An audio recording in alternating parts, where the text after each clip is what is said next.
ভাঙ্গা দরজা ভাঙ্গা দরজা সামনে গুলি করতেছে হ্যাঁ জামাল গো জলকানাত গোলাগুলি মেলা মরবো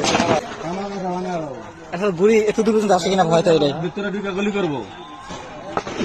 বহুত মজা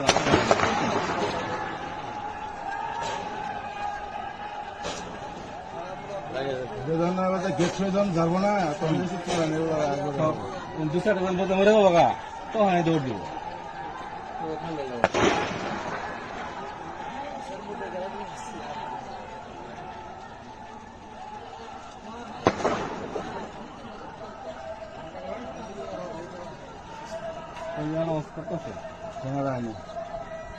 মানে নিয়ন্ত্রণে আসছে এখন